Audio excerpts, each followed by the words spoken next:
Many thanks for staying with us. This is Politics HQ on News Central Television. And of course, at the moment, we are looking at the security situation in Nigeria. But we will be, of course, wrapping up on that one now. I would like to say a big thank you to my guest, Mr. Emmanuel Onbiko is the national coordinator of ARUA. He's joining virtually, and also Professor Sheriff Folari is a professor of international relations who also joined virtually from the United States. Gentlemen, thank you for joining me on the program. Thank you very much. Your session is doing very well. Thank you. All right.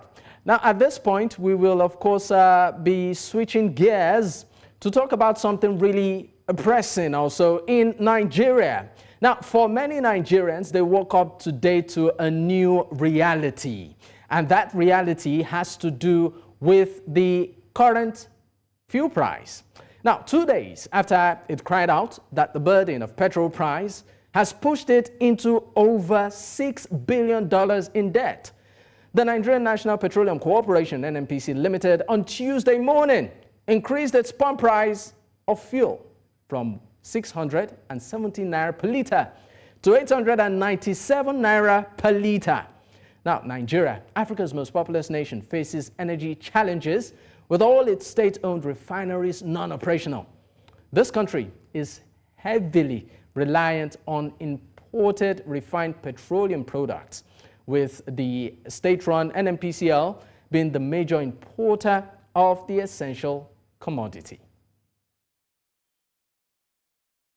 Now, joining me on the program to discuss this is Bedford Berefa-Benjamin. He is the spokesperson of the Ijaw Youth Council Worldwide. He joins virtually from Rivers State. I also have Victor Ani-Laju, is a politician and former NNPP Presidential Aspirant. He also joins virtually from Lagos. Gentlemen, thank you for your time. Thank you for having me. I'm very grateful. Thank you. All right, Bedford, let me start with your immediate reaction. The current pump price that many Nigerians woke up to today from what it used to be. What's your take? I understand we have a bit of connectivity issues there.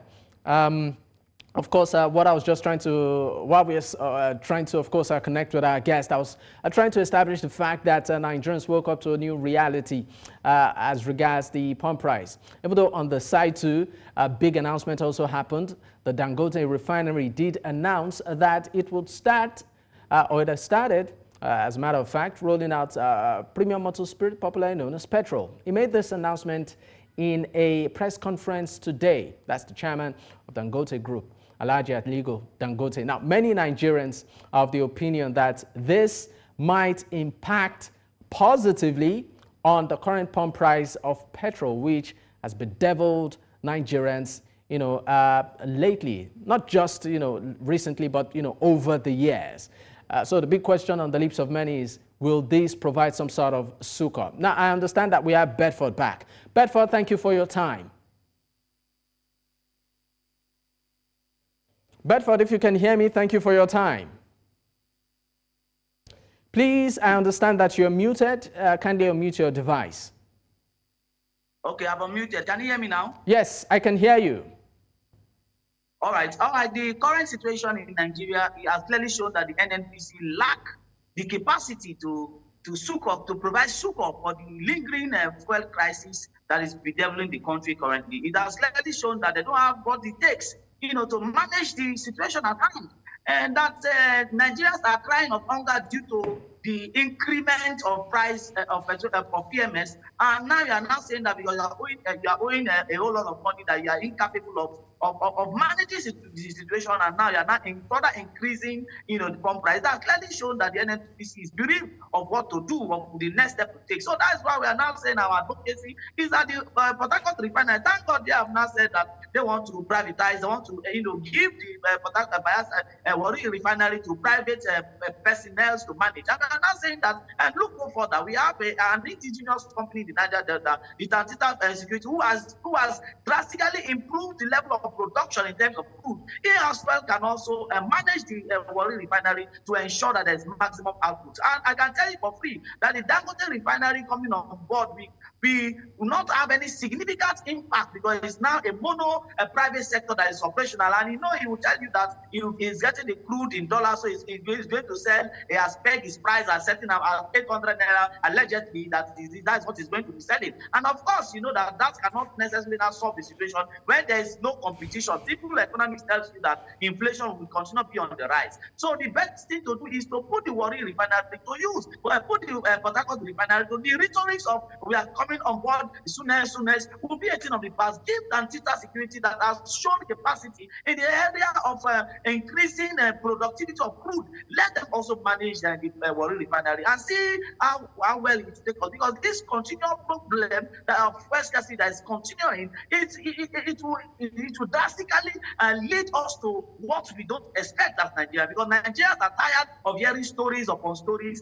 without meaningful results. We are tired of hearing rhetoric. We have advised the presidency to fire the NNPC, the entire NNPC board that are showing capacity in managing the situation at hand. Rather than providing solutions, they are adding more fuel to the problem. They are saying sack all of them and get new technocrats, new set of hands that can manage the entire process. But for the Warri refinery are saying that give the responsibility to indigenous company, for instance, the Dangote security that has shown capacity, the Topolo's Dangote refinery that has shown capacity over a period of time to also manage that process and see where it will lead Nigerians. Because this Bedford, I'm sorry to interrupt you, but let's bring in Victor Ani-Laju into the conversation right now. Now, Victor, Nigerians woke up to a new reality this morning as regards the pump price, even though the NNPCL did deny such increase. But the reality on ground is that Nigerians are not buying petrol, even at the NNPCL pump stations at the price they used to buy it, even though that product is also scarce at the same time. Questions on the lips of many is, what does this reflect on the capacity, the capability and competence of the NNPCL and also government agencies responsible for this? And should heads have rolled? Yeah, good evening. Thank you for having me on your show. Right. It's so ashamed, or will I use the word painful, that at this time Nigerians are still queuing to get petrol. It's painful, but the truth about it is what we see today is that a result of what have been happening behind the scene for decades. For those many years, our refineries were not working, and these are the effects. So what we are praying and hoping that will happen is to see some of our refineries start working, like the Dangote refinery, the refinery in Warri, the refinery in Kaduna, and also in Port Harcourt.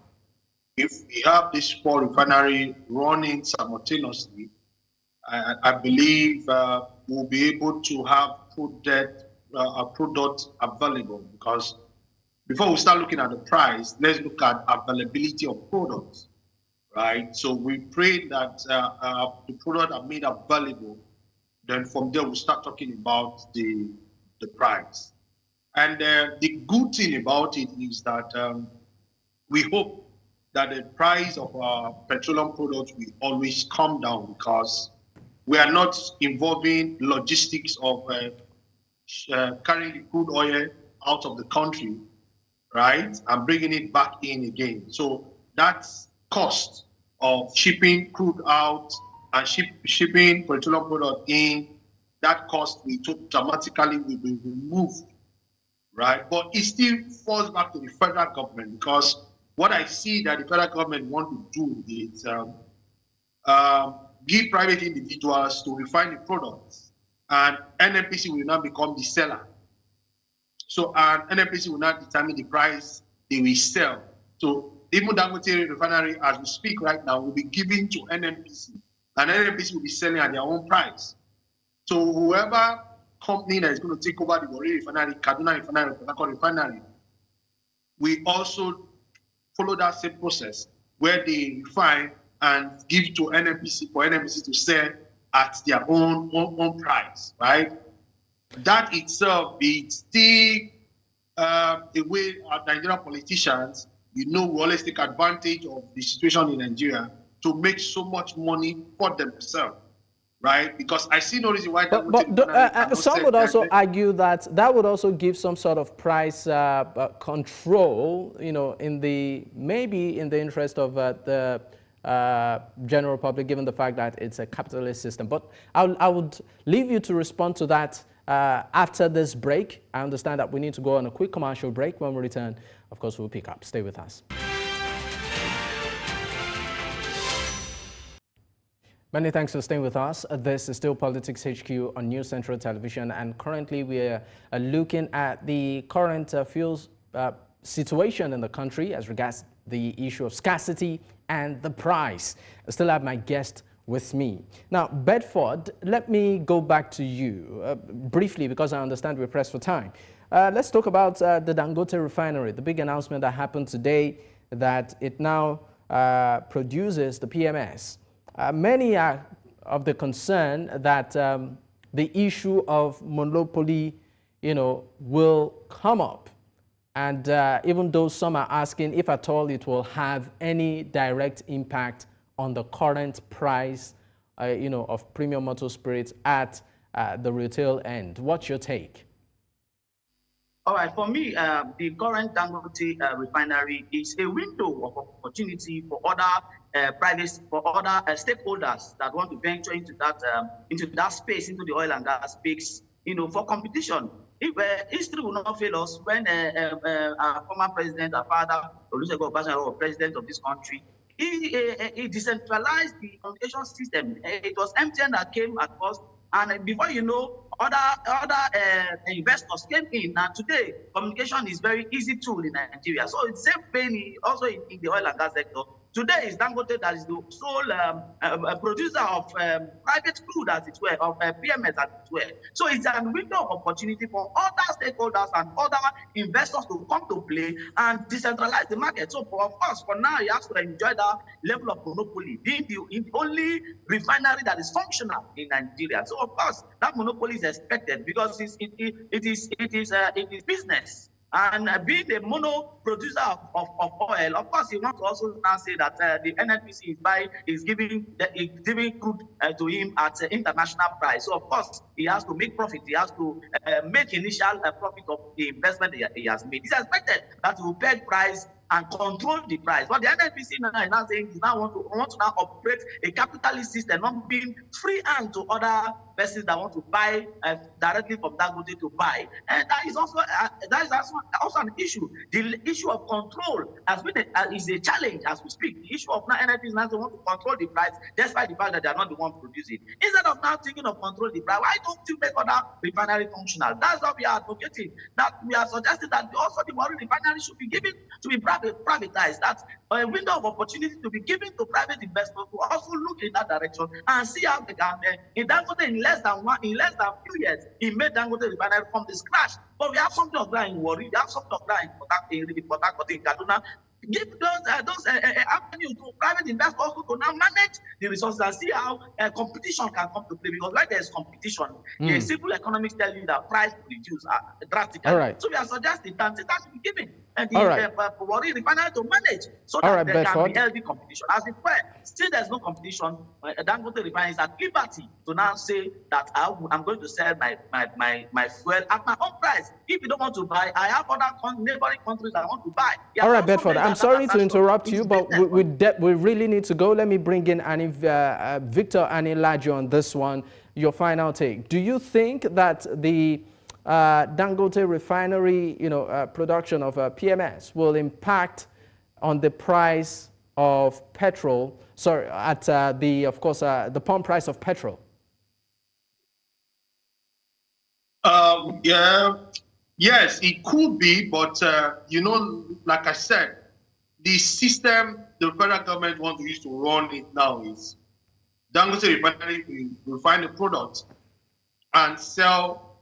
Let me use what sell or give to federal government to sell to tankers, to the filling stations and the rest, like the downstream sector. So and the federal government will not determine the price they are going to sell. right? So Dangote is not actually selling directly to the end users. It's not even selling to petroleum marketers. It's selling to federal government. Federal government will now be the one to sell. And like I said, that's the political way of our politicians making so much money.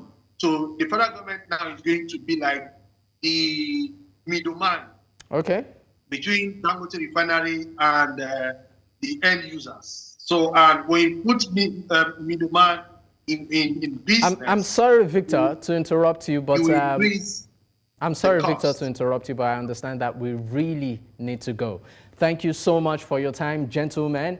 Of course, I've been having conversations there with Bedford Berefa-Benjamin, who is the spokesperson for the Ijaw Youth Council Worldwide, joining virtually from Rivers State, and also Victor Ani-Laju, a politician and former NNPP Presidential Aspirant, who also joins me virtually from Lagos. Gentlemen, once again, thank you for your time.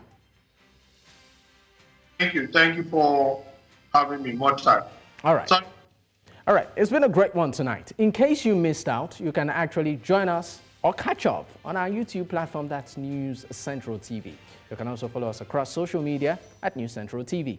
You can follow me personally at Dakbo Adigboya across social media. The opinions of our guests remains theirs and not that of News Central. Until I come your way again, good night.